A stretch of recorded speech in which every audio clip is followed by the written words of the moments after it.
उठाएं, मेरे पीछे प्रार्थना करें। ओके, बाइबल कहां पर है? जो लोग पढ़ना लिखना जानते हैं, बाइबल कहां पर है? मोबाइल में है तो अपना मोबाइल उठाओ। ओके, आओ प्रभु के सामने लेके जाए, मेरे पीछे प्रार्थना करें। प्रभु यीशु मसीह, ये आपका पवित्र वचन है, इसे मैं ग्रहण करना चाहता हूँ, इसे मैं समझना चाहता हूँ, क्योंकि इसी में अपने सत्य मार्ग और जीवन की बातें लिखी हैं। प्रभु, मैं ये वचन को अपने जीवन में फलवंत होते देखना चाहता हूं। मुझे तेरा उजाला दे, मुझे तेरी समझ दे। मैं यीशु मसीह के नाम से प्रार्थना करता हूं। आमीन। वेरी गुड, आओ बैठ जाएं। ओके, ये चित्र दिख रहा है।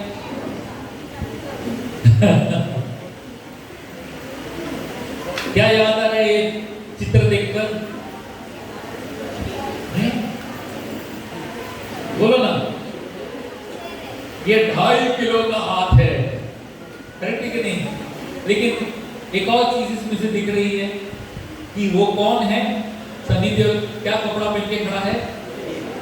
वकील का। ठीक, और वो पीछे मीनाक्षी शेषाद्री है। ओके, और वो कहां पर खड़ी है? कटहरे में। ओके, तो आज मेरा जो शीर्षक है वो इन्हीं बातों के ऊपर मैं आपके सामने लेकर आ रहा हूं। ओके, वकालत के ऊपर। और तैयार है सुनने के लिए?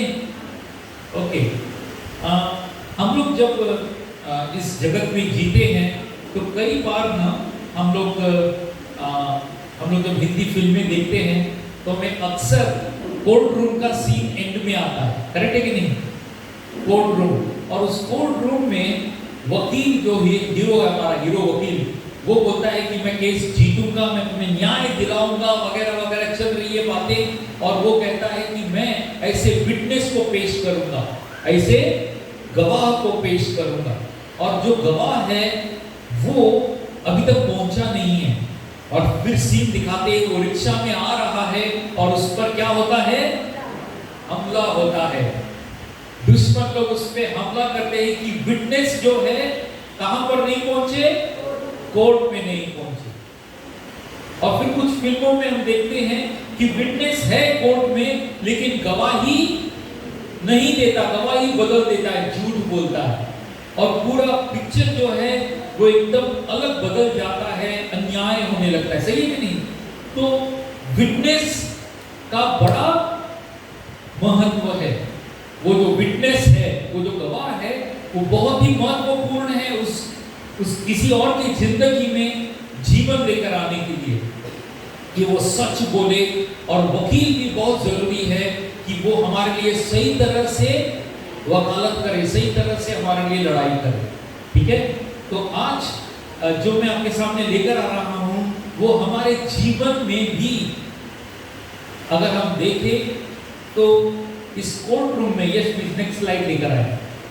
इस कोर्ट रूम में आप देखते हैं कई लोग हैं। सामने वाली बड़ी सीट के ऊपर आके बैठा है, उसे क्या बोलते हैं? जज है। ओके, हमारे लिए जज कौन है? हमारा परमेश्वर पिता, करेक्ट है कि नहीं? ओके, दूसरा एक पब्लिक प्रोसिक्यूटर है जो हम पर क्या लगाता है? दोष लगाता है, इल्जाम लगाता है। आपको मालूम है हम पर दोष लगाने वाला कौन है? शैतान और दुष्ट आत्माएं तुम पर दोष लगाते हैं, झूठा इल्जाम लगाते हैं। ओके, और फिर इस कटहरे में कौन खड़ा है? एक कटहरे में कौन खड़ा है? विटनेस, करेक्ट है कि नहीं? एक में मुल्जिम है, एक में विटनेस है। और विटनेस और मुल्जिम किस कैटेगरी में आते हैं? तुम और मैं। ओके, एक और व्यक्ति का मैंने जिक्र नहीं किया जो हमारे लिए केस लड़ता है, उसे क्या बोलते हैं? एडवोकेट, करेक्ट है कि नहीं? और तुम्हारा और मेरा एडवोकेट कौन है? यीशु मसीह हमारा एडवोकेट है। तो अब हमारा जो टॉपिक है, यस प्लीज, हमारा विटनेस बहुत महत्वपूर्ण है। Next slide. हमारा टॉपिक है एडवोकेट और विटनेस। हमारा एडवोकेट कौन है? यीशु मसीह। और विटनेस कौन है? हम विटनेस है। एडवोकेट है वो बाइबल में लिखा है, यीशु हमारा एडवोकेट है। नेक्स्ट स्लाइड लेकर आए प्लीज। अगर आपके पास शास्त्र है तो ये वचन 1 यूहन्ना 2:1 में हम पढ़ेंगे।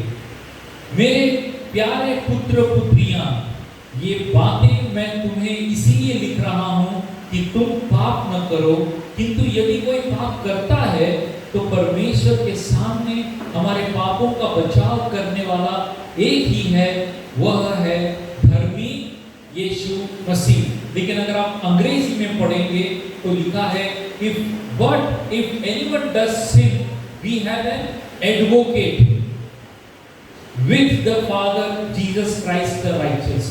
कि हमारा एडवोकेट कौन है? हमारा एडवोकेट प्रभु यीशु मसीह है। तो कभी भी आप कमजोर पड़ जाएं, आपके विरुद्ध अन्याय हो रहा है, तो जानिए कि तुम्हारा और मेरा एक एडवोकेट है जो धर्मी है, जो कभी हारने वाला नहीं है, क्योंकि वो अपनी कुर्बानी अपने पिता के सामने पेश करता है, विनती करता है और हमारे लिए विजय जो है वो लेकर आता है। हालेलुया। ओके,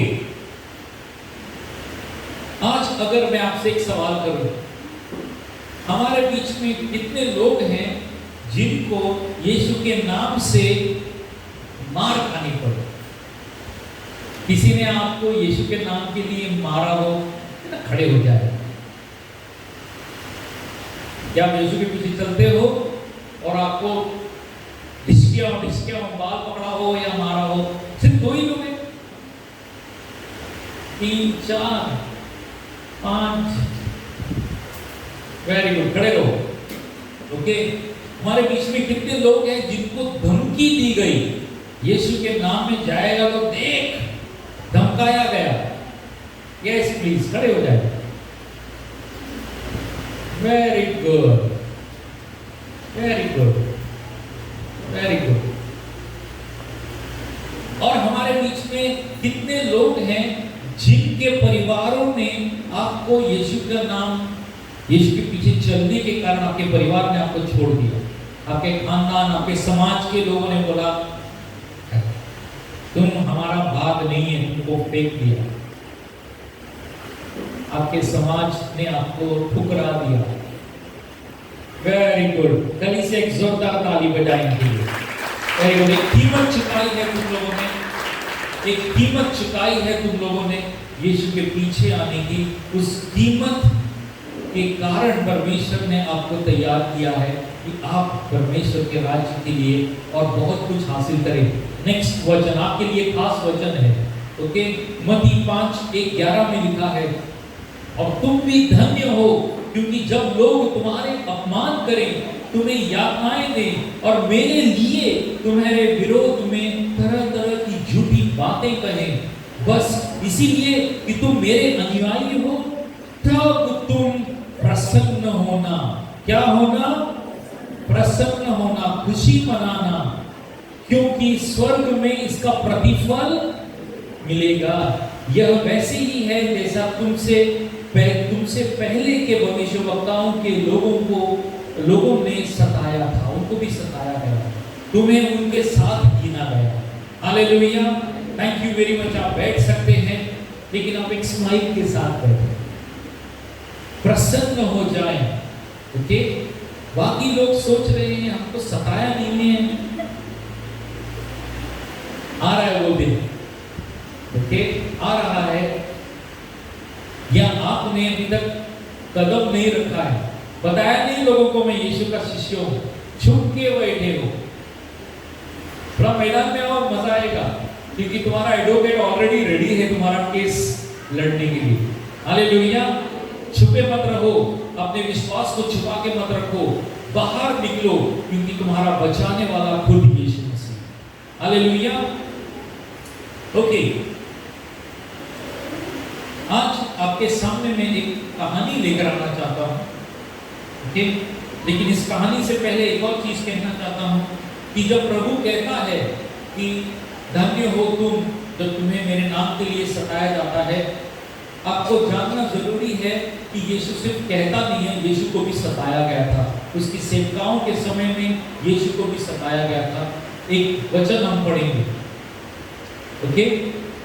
एक बार प्रभु यीशु मंदिर में, ओके, प्रभु का वचन सुना रहे थे और वहां पर फारसी लोग जो थे वो लोग हैं, वो लोग यीशु से भड़क गए और उन्होंने यीशु पर उंगली उठाना शुरू किया और फिर उन्होंने पत्थर मारना शुरू किया।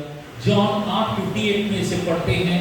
यीशु ने इस पर उनसे कहा, मैं तुम्हें सत्य कहता हूँ, इब्राहिम से पहले भी मैं हूँ। इस पर उन्होंने यीशु पर मारने के लिए बड़े बड़े पत्थर उठा लिए, किंतु यीशु छुपते छुपाते मंदिर से चला।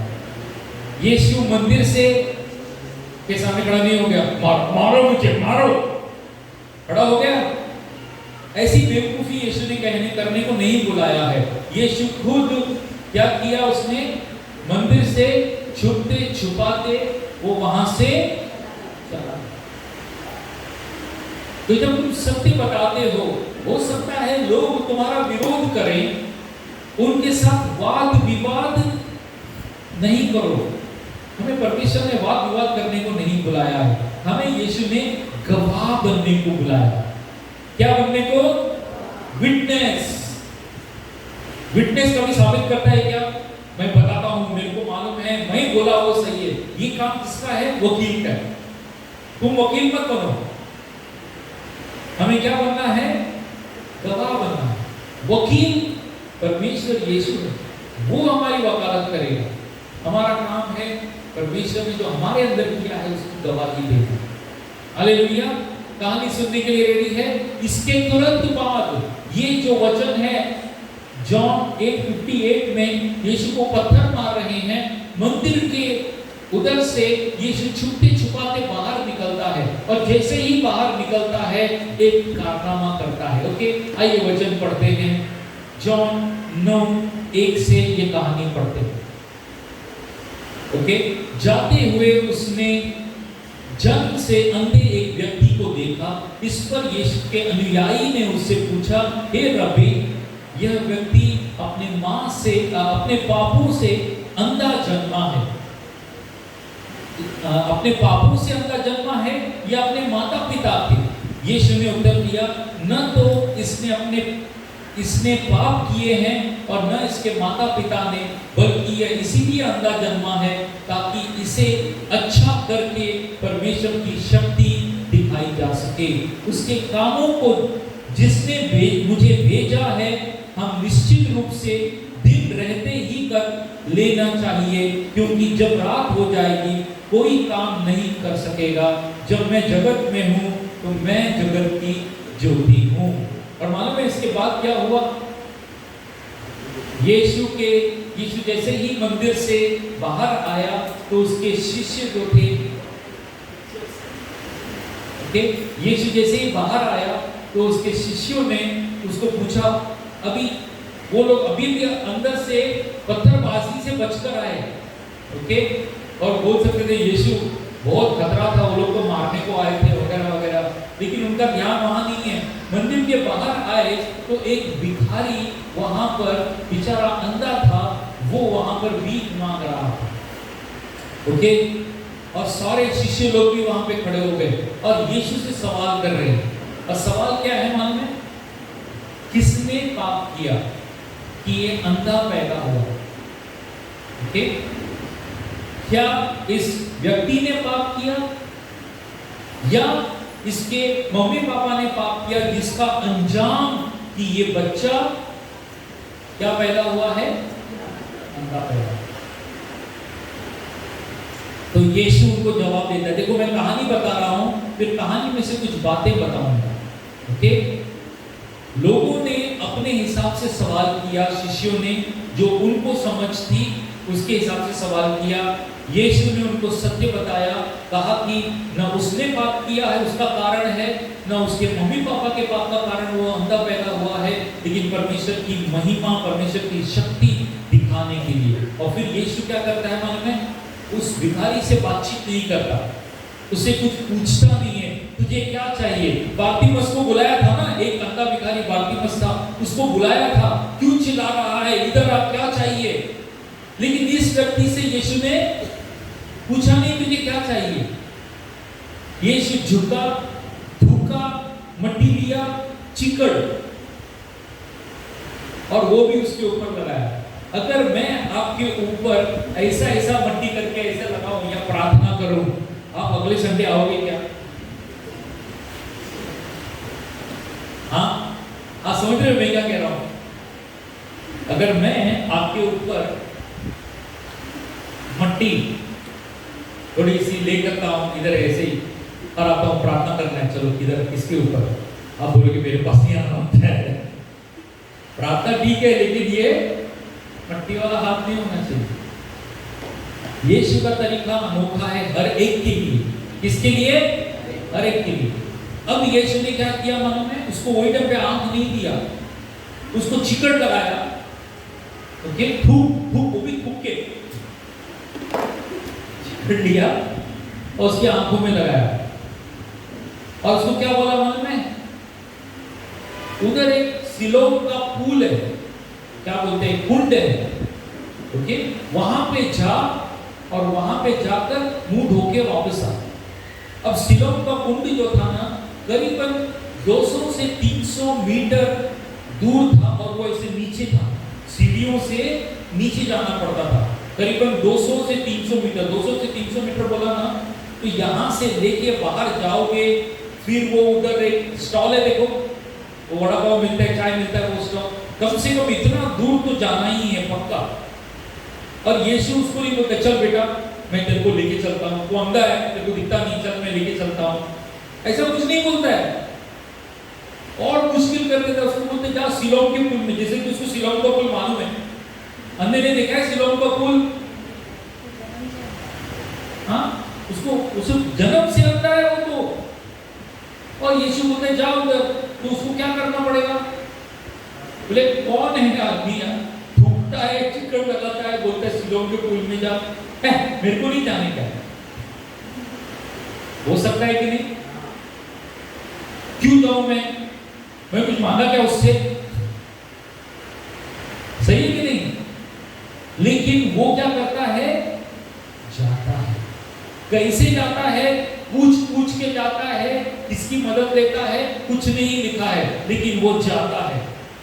और जब वो जा रहा होगा, वो सीढ़ियों से उतर रहा होगा, लड़खड़ाया होगा, और लोगों ने उसको पकड़ा होगा। कुछ लोग उसको देखते रहेंगे, छी ये गंदा, उसकी चिक्कड़ उसके मुंह में आ गई, उसको पकड़ा भी नहीं रहे। हो सकता है वो फिसला होगा, गिरा होगा, लेकिन उसने तय किया था उसे कहां जाना है? सिलोम के पुल में जाना है। सिलोम का जो वो कुंड है उसमें जाना है, क्योंकि किसने कहा है उसे? प्रभु यीशु ने। ये आवाज यीशु की, उसने यीशु को देखा नहीं है, उसकी आवाज, उसके शब्द उसके अंदर गूंज गए हैं, जा वहां पे ये कर। कई बार परमेश्वर की आवाज तुम्हारे अंदर गूंजेगी और वो तुमसे कहेगा कि ये कर बेटा, तू उठ और वहां पे जा, तू उठ, उसको फोन कर। आप इस तरफ जा रहे हो, अपना ध्यान किसी और की तरफ लगा रहे हो, लेकिन पवित्र आत्मा तुम्हें याद दिलाएगा, बोलेगा वो वाला चीज कर, वो मैंने तुम्हें बोला है करने के लिए, तुम्हें घड़ी घड़ी याद दिलाएगा। ये व्यक्ति सब आवाजों को छोड़ ये व्यक्ति जाता है सिलोम के कुंड में, और वहां पर क्या करता है? मुंह धोता है, और फिर उसके बाद क्या होता है? उसके बाद क्या हुआ होगा? आप बताइए, क्या हुआ होगा? उसकी आंखें दिखने लगी।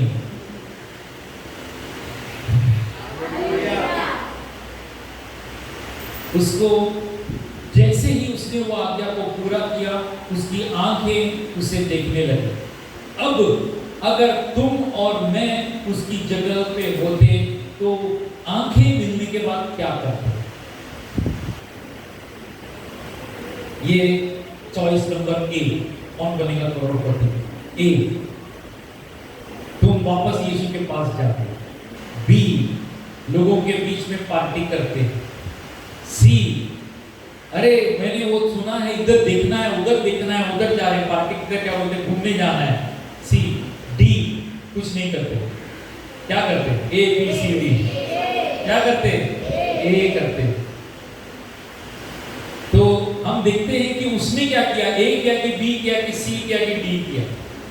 ओके, हम देखते हैं जैसे ही उसे आंखें मिल जाती हैं तो लोग उसे घेरा कर लेते। अरे ये तो अपना वो है क्या, दगड़ू, पता नहीं इसका नाम क्या था, उस प्रकार का नाम रहेगा उसका, दगड़ू।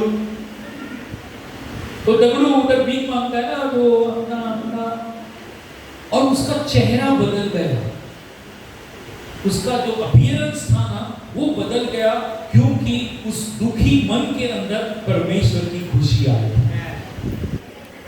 जब परमेश्वर की खुशी आती है ना तो चेहरा बदल जाता है, सही है कि नहीं?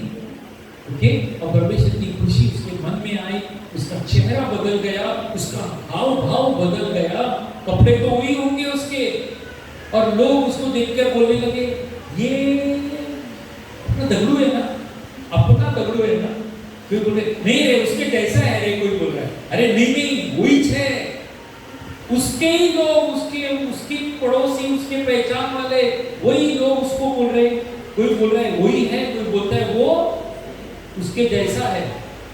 और फिर उससे पूछने लगे, ए तेरे को आंख कौन दिया रे, तेरे ये कैसा हो गया? और ये बात जो थी ये फैलने लगी। ऐसी बात छुपती है क्या? नहीं छुपती है। तुम्हारे अंदर जो परमेश्वर करता है उसे तुम्हें जश्न मनाकर औरों को बताना चाहिए, क्योंकि ये उन कानों तक पहुंचना है जो विश्वास नहीं करते, उनको जलाने के लिए परमेश्वर तुम्हें आंखें दिया। हालेलुया। अब क्या होता है, ये आवाज जो है, ये बात लोगों तक पहुंच जाती है। ओके, ये वाला स्लाइड नहीं, दूसरा वाला, ये वाला नहीं। ओके, तो पहले भी रेडी प्लीज कर दिया।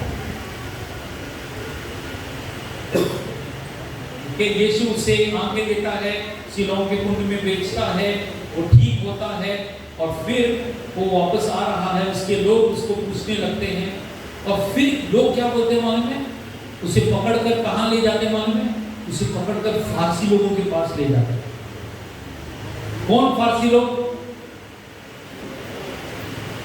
कौन फारसी लोग? वो फारसी लोग जो पत्थरबाजी कर रहे थे, अभी अभी यीशु को, वही लोगों के पास उसको लेके जाते हैं, और वो लोग उससे सवाल करते हैं, दगड़ू तू सच्ची बोल, तेरे को दिखता है कि नहीं, ये कितना है?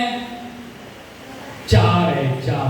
सच्ची बोल रहा है, तू दिख रहा है क्या? अभी सच्ची बोला, तू अंदर था कि नहीं पहले से, कि तू उतना साल से नाटक किया? अब वो लोग उससे सवाल कर रहे हैं, और फिर पूछते, तुझे किसने आंखें दी, ये आंखें कैसे आई? तो वो क्या बोलता है मालूम है? मेरे को एक आदमी आया, उसने मेरे आंखों पे थूक के चिकट लगाया, मेरे को बोला उधर सिलों के पुल पे जा, कुंड पे जा, वहां पे मैं धो के आया, मेरे को आंख मिल गया। कौन है वो आदमी? कौन है वो आदमी?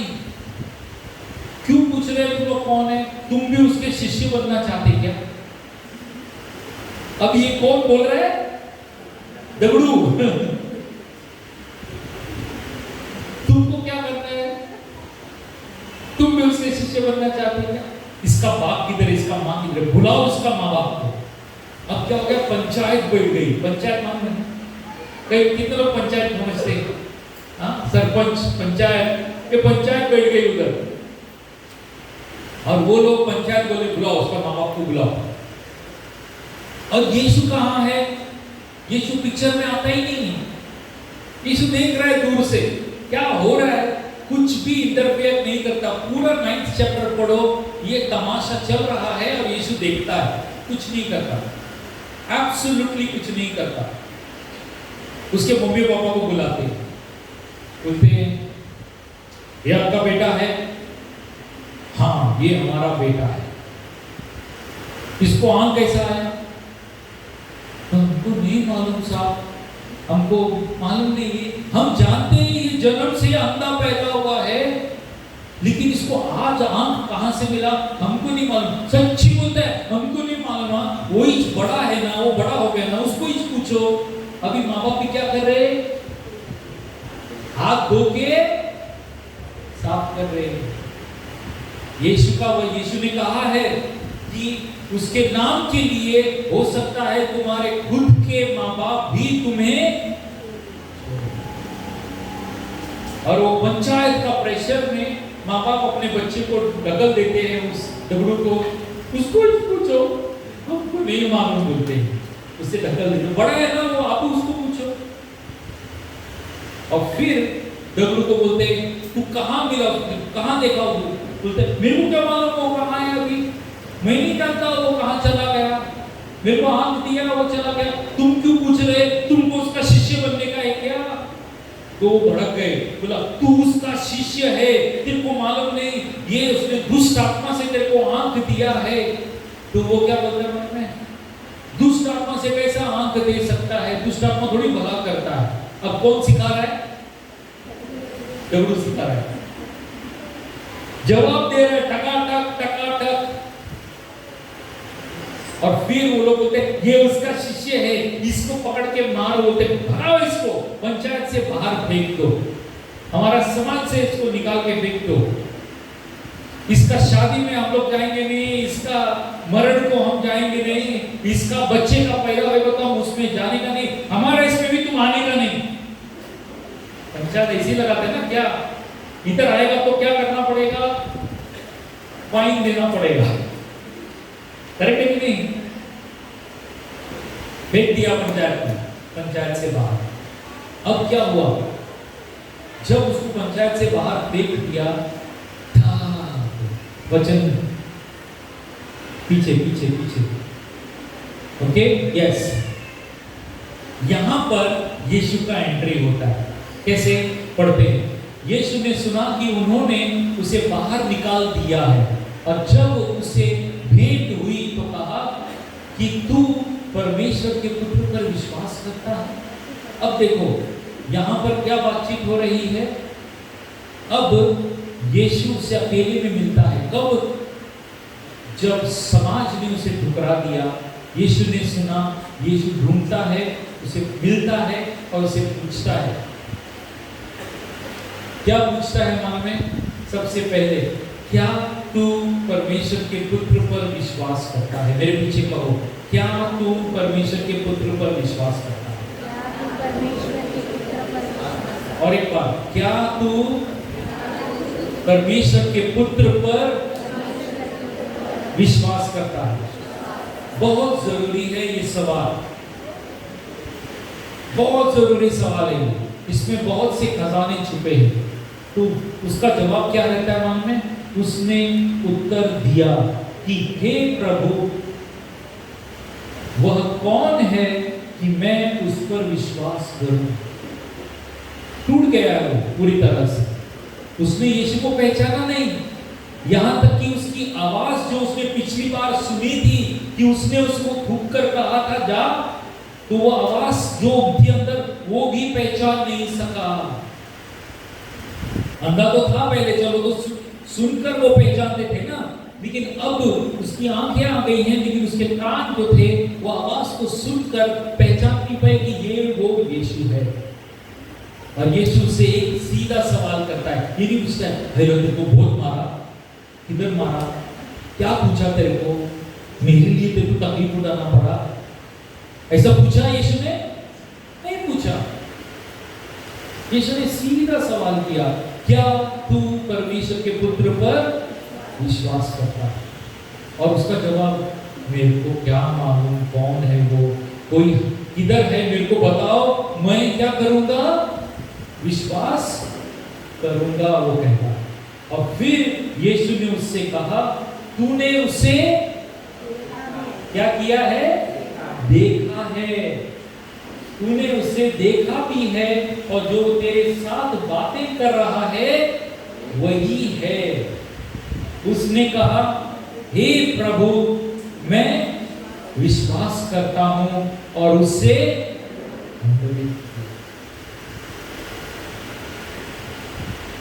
होता है, यहां पर बहुत भारी लेन देन हो रहा है। उस दगड़ू को समझ रहे हैं ना, नाम नहीं दगड़ू, लेकिन मैं उसको अंधा भिखारी कहना नहीं चाहता, ठीक है, एक नाम दे रहा हूं उसे हमारी पहचान के लिए, ओके। तो वो दगड़ू जो है ठुकराया हुआ है, कोई नहीं उसका, सब लोग छोड़ दिया उसको, उसके दोस्त भी उसके साथ नहीं दिख रहे, कोई नहीं, अकेला है वो। और यीशु उसे ढूंढ के जाता है और उससे बातचीत करता है और एक मुख्य सवाल करता है, बहुत इंपॉर्टेंट सवाल। ये तेरे को बराबर दिखता है क्या? मैं हूं, इधर दिख रहा है ना, मैं ही था, तेरे को आंख दिया, ऐसा बात किया यीशु ने? नहीं, यीशु ने एक ही सवाल किया, क्या तू परमेश्वर के पुत्र पर विश्वास करता है? और उसने कहा, कौन है बताओ ताकि मैं विश्वास करूं।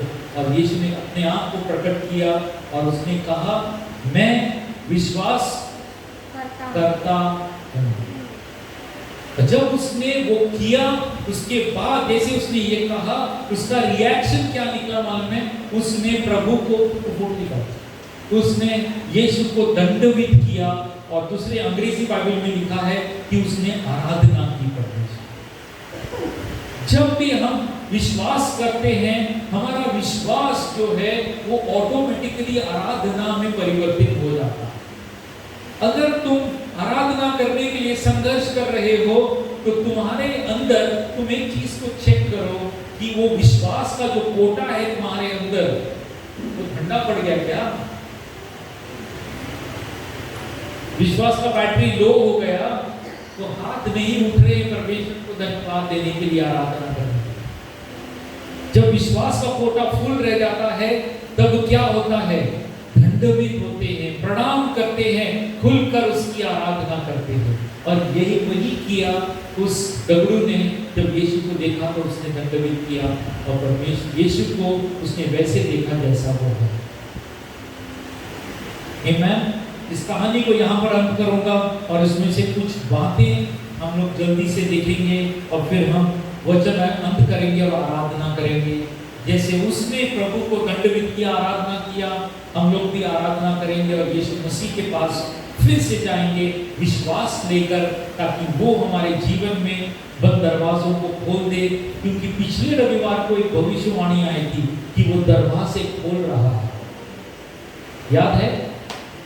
कुछ रोहित लेकर आया था भविष्यवाणी, रोहित यहाँ पर लेकर आया था, यूथ में लेकर आया था, यहीं पर लेकर आया था। कुछ दरवाजे परमेश्वर खोल रहा है और हमें परमेश्वर कह रहा है प्रवेश करने के लिए। आमीन। आई वांट टू से हमें प्रवेश करने के लिए एक ही चीज की जरूरत है और वो है विश्वास, परमेश्वर में विश्वास। ओके, तो सबसे पहले कि इस कहानी में से कुछ बातें मैं निकाल के बताना चाहता हूँ। जब यीशु के शिष्य उस दगड़ू को देखते हैं, मंदिर से बाहर निकले, दगड़ू को देखा, उन्होंने क्या पूछा? उन्होंने ये नहीं बोला यीशु उसको ठीक कर।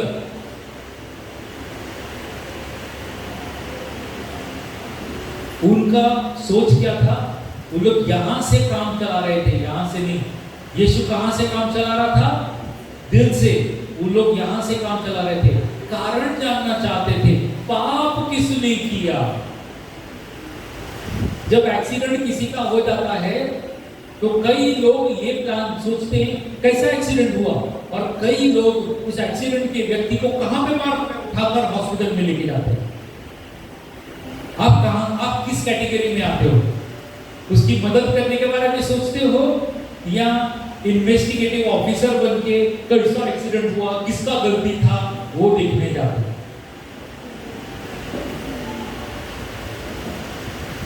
यहां पर यीशु के शिष्य सवाल कर रहे हैं, किसने पाप किया? उसने कि उसके माँ बाप ने। यीशु उसकी सोच को गलत कहता है तुम्हारी सोच गलत है। क्योंकि उस वक्त ना उधर के जो लोग थे, यहूदी लोग थे, वे क्या समझते थे मालूम है? हर एक बीमारी का कारण पाप है। हर एक बीमारी का कारण क्या है? पाप है। पाप में करके लिए तू बीमार है। इसका मतलब अगर यहाँ पे कोई हंसी कर रहा है, छींक रहा है, तो अगर ये लागू कर दिया मैंने कलीसिया में कि हर एक बीमारी का कारण क्या है, पाप है, तो अगर आपका सिर भी दुखता रहेगा, आप प्रार्थना के लिए नहीं उठोगे, क्यों? सब लोग मेरा न्याय करेंगे कि मेरे जीवन में क्या है, क्या ये सोच सही है? हेलो, मैं विश्वासी लोगों के बीच में हूं ना। हाँ, आदम जब गिरा था उसकी गलती के कारण, ओके, उसने पाप किया, उसके बाद ये सारी चीजें शुरू हो गई। ठीक है, हम भी तो डिफेक्टिव पैदा हुए हैं, हम कौन सा परफेक्ट पैदा हुए? तुम परफेक्ट पैदा हुए क्या? नहीं, हम सब आदम के वंश से पैदा हुए हैं। मैं चॉकलेट दे रहा हूं, ध्यान से सुनो। हमारे शरीर में कमजोरियां आएंगी, शारीरिक जो है वो पतन होते रहता है, लेकिन उसका कारण सिर्फ पाप नहीं है। कभी कभी पाप के कारण भी बीमार पड़ते हैं, कभी कभी मैं मानता हूं, लेकिन आप सारे बीमारी को पाप का कारण नहीं कह सकते। कुछ बीमारियां आपके क्या बोलते हैं, मूर्खता के कारण आ सकती है। दबा दबा के तंबाकू खा रहे हैं, दबा दबा के क्या बोलते हैं वो बीड़ी पी रहे हैं, या अलग चीजों का व्यंजन कर रहे हैं, तो आपका शरीर, आपने शरीर के विरुद्ध पाप किया, पवित्र आत्मा का मंदिर है, घड़ी घड़ी वचन आता है कि नहीं, तो आप बीमार पड़ गए, तो अभी क्या करना है? प्रभु से माफी मांगनी, उस आदत से छुड़ाना है, और परमेश्वर तुम्हें चंगा ही देगा। करेक्ट है कि नहीं? वो एक कारण हो सकता है, लेकिन आप हर एक हेडेक हुआ किसी को,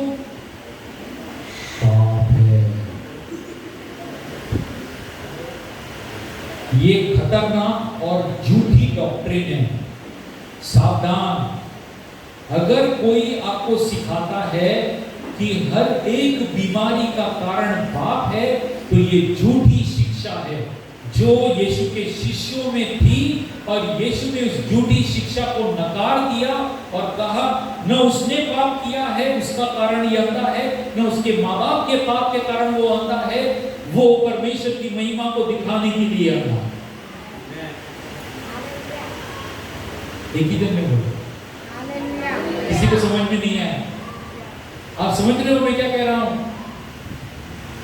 बहुत से झूठे शिक्षक घूम रहे हैं और वो ये सिखाते हैं कि बीमारी का कारण तुम्हारे जीवन में पाप है, और तुम पाप ढूंढने लगते हो, कौन सा वाला पाप किया, कौन सा वाला किया, कौन सा वाला किया, और तुम पाप ढूंढते ढूंढते तुम्हारा विश्वास जो है मर जाता है। सावधान इस झूठी शिक्षाओं से, ये तुम्हारे अंदर से विश्वास चोरी करने को आते हैं, तुम पर दोष लगाते हैं, तुम्हारे अंदर से विश्वास चोरी करके जाते हैं। और यीशु ने वही साबित किया उसको। प्रभु ने क्या किया? प्रभु ने उस व्यक्ति को आंखें दे दी और सबका मुंह बंद करा दिया। समझ में आया? ये पॉइंट समझ में आया सबको? ओके, दूसरा पॉइंट,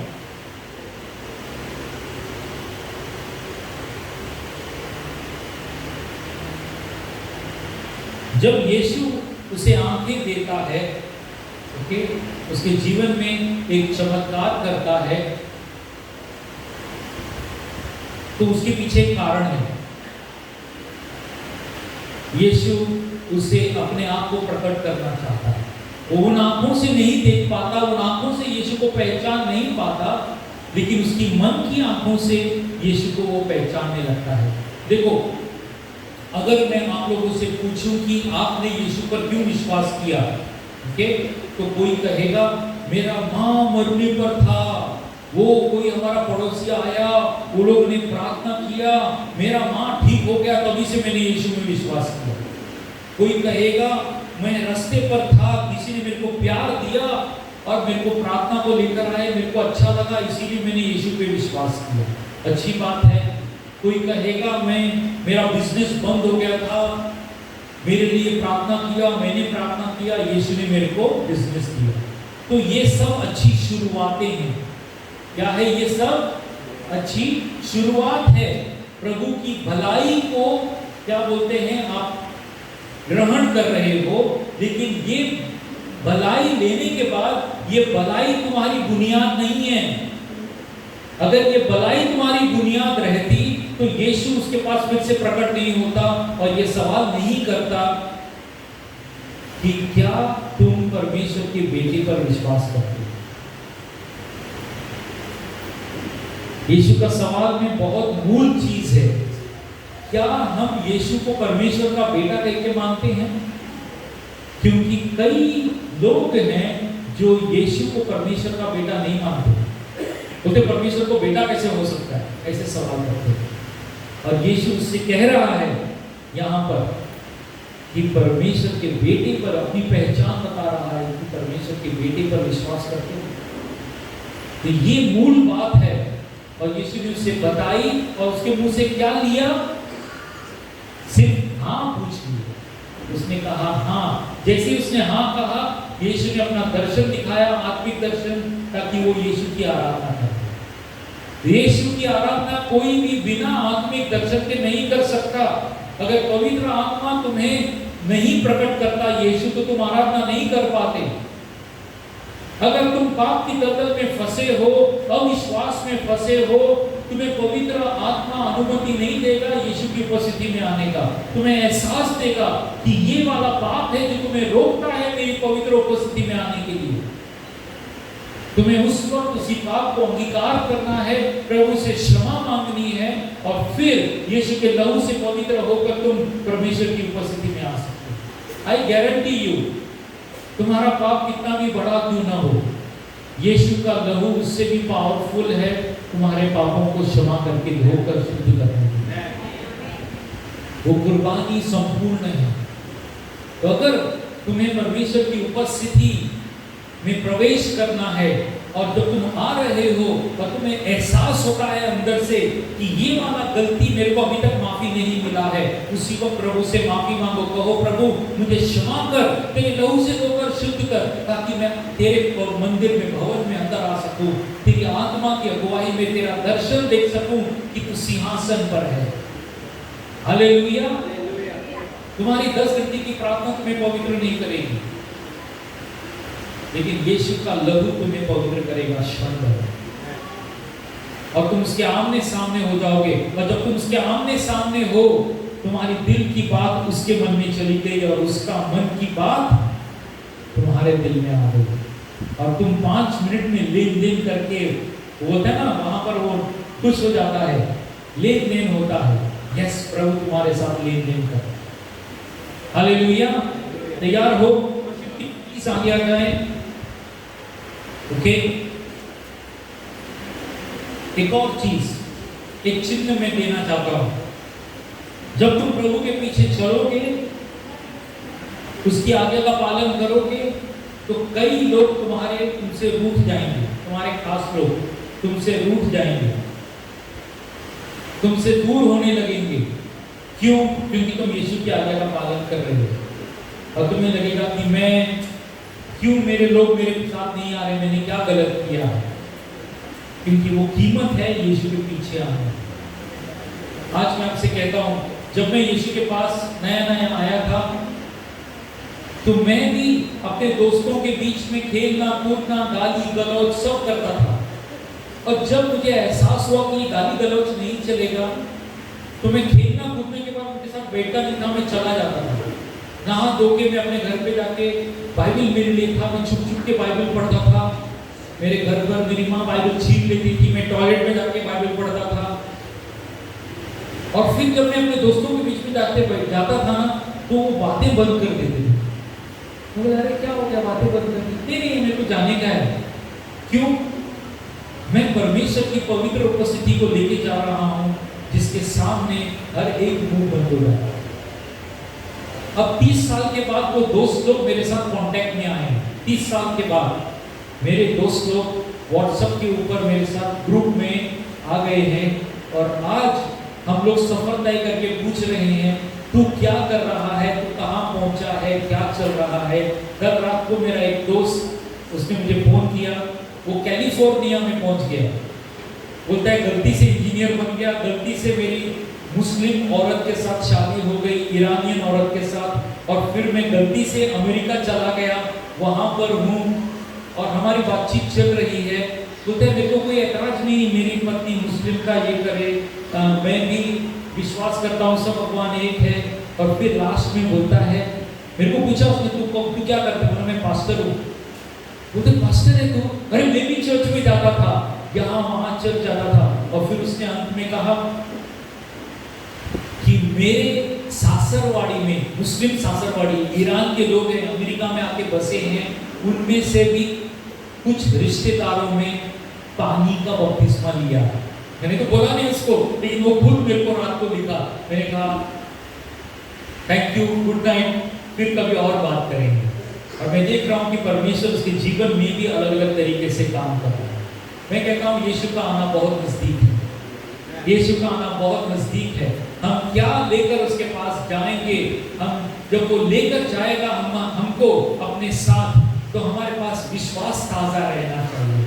हमारे पास वो खजाने रहने चाहिए जिसके लिए यीशु ने हमको बुलाया है।